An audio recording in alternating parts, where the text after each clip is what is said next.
Hello everyone. இன்னைக்கு நம்ம self introduction பற்றி பார்க்க போகிறோம். அப்படின்னா நம்மளையே அறிமுகப்படுத்துறது. அதுக்கு ஐயும் ஆம் இருந்தாலே நிறையா நம்ம என்ன செய்திடலாம், சொல்லிடலாம். ஓகேவா? ஃபஸ்ட்டு ஐ ஆம், இங்கே நீங்கள் உங்கள் பேர் எழுதுங்க.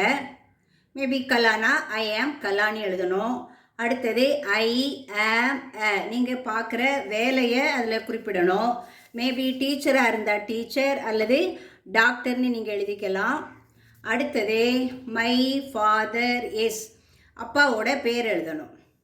அடுத்தது மை ஃபாதர் இஸ் அ பிஸ்னஸ்மேன்னா பிஸ்னஸ்மேன் எழுதணும். அல்லது அங்கேயும் டாக்டர் டீச்சர் என்ன வேலை பார்க்குறாங்களோ மேபி டிரைவர் கண்டக்டர் அப்படி எழுதிக்கலாம். ஓகேவா? இனி அடுத்தது மதர் பார்க்கலாம். மை மதர் இஸ் டேஷ், அதில் நீங்கள் என்ன போடணும்னா அம்மா பேரை போடணும்.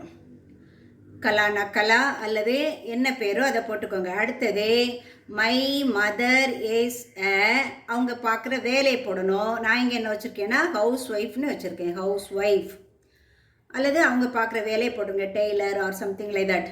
அடுத்தது ஐ ஆம் ஃப்ரம், எங்கேருந்து வரீங்களோ மேபி சென்னைனா சென்னை, திருநெல்வேலி, சேலம் அந்த மாதிரி எழுதிக்கணும். அப்போ இதில் ஒன்றே நீங்கள் கவனிக்கணும். என்ன கவனிக்கணும்னா மை மதர் இஸ்னால் அங்கே பேர் எழுதுகிறோம். மை மதர் இஸ் ஆன்னு வரும்போது அங்கே நீங்கள் என்ன போடணும்னா அந்த அவங்க பார்க்குற வேலைகளை போடணும். இதுதான் அதில் இருக்கிற ட்ரிக்கு. இவ்வளோ தெரிஞ்சாலே போதும், நம்ம என்ன செய்யலாம், ஈஸியாக இங்கிலீஷில் பேசிடலாம். நம்ம இப்போ செல்ஃப் இன்ட்ரடக்ஷனை ஃபுல்லாக இங்கிலீஷ்லேயே சொல்லிட்டோம்ல, அதை நினைக்கும் போது ப்ரௌடாக இருக்கும். அதை எப்படி இங்கிலீஷில் சொல்லணும்னா I am proud to talk in English. அப்படின்னா நான் ஆங்கிலம் பேசுவதில் பெருமைப்படுகிறேன். உங்களுக்கு ஒரு ஒர்க்கு, அவன் ஆங்கிலம் பேசுவதில் பெருமைப்படுகிறான்ங்கிறத இங்கிலீஷில் எழுதி அனுப்புங்க. ஓகேவா?